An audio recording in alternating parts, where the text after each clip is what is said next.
Alright guys, in this video we're going to be talking about question number 21. We're going to talk about the shape and the craniometric point of the skull. Okay.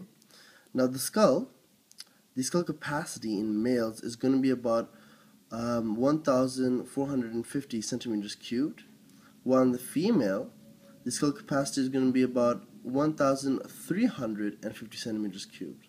Okay.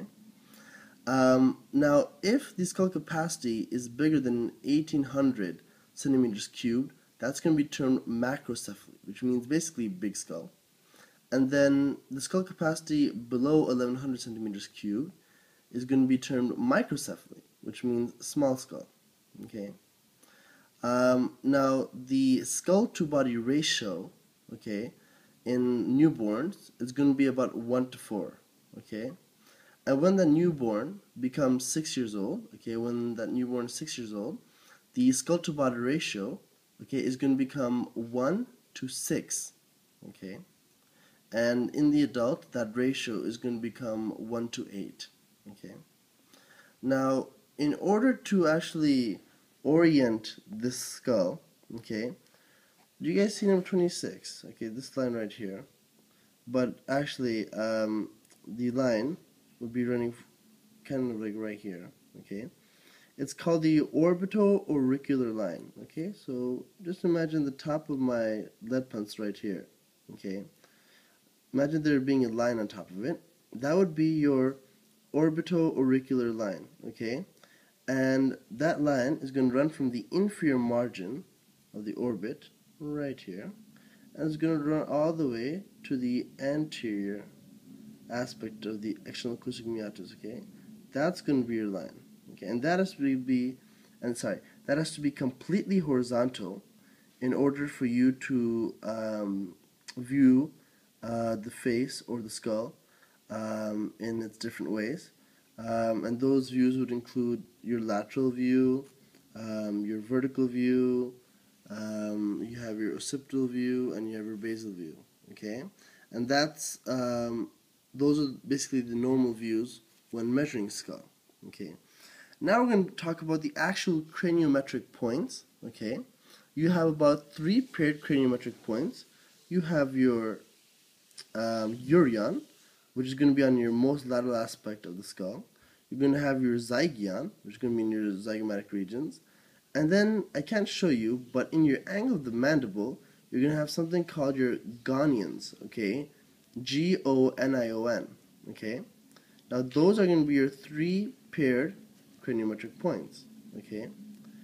And with the urion, from urion to urion, you can measure the actual width of the skull, okay? From measuring the zygion to zygion, you can actually measure the width of the face, and measuring the gonion to the other gonion, okay, you can measure the width of the mandible, okay. Now, going back to the face, okay, we're going to talk about the other unpaired points, okay. Now, you have 5 unpaired craniometric points. The first one coming from the opistocranion, okay, which will be right behind the foramen magnum, number 18, okay. Then, shortly above that, at the joining of the parietal and the occipital bones, you're going to have something called the lambda, okay. And you guys know that the joining of the parietal bones of the frontal bone, this is going to be the bregma, number 15, okay. Now, if you look at diagram A, okay, you should have 2 points in this region. Now, I don't know if this is entirely accurate, okay. Basically, right at the joining, okay, right in between the orbit, okay, you're going to have your nasion, okay, right above your nasal cavity, okay, number 11, where it's pointing to. But actually, guys, right above your superciliary arches, right in between the area of the eyebrows, you should have shortly above your nasion the glabella. So I don't know if this picture is completely accurate. Maybe 10 should be a little bit more inferior, okay. And your last craniometric point on the face is going to be right in the middle part of the mandible. Okay, I can't show you. Right in the middle part of the mandible, in the anterior aspect, is going to be your gnathian. Okay. Now, with these points, you can measure the length of the skull or the height of the face. The height of the face would be measured from the nasion to the gnathian, and from the glabella to the opisthocranion, number 18.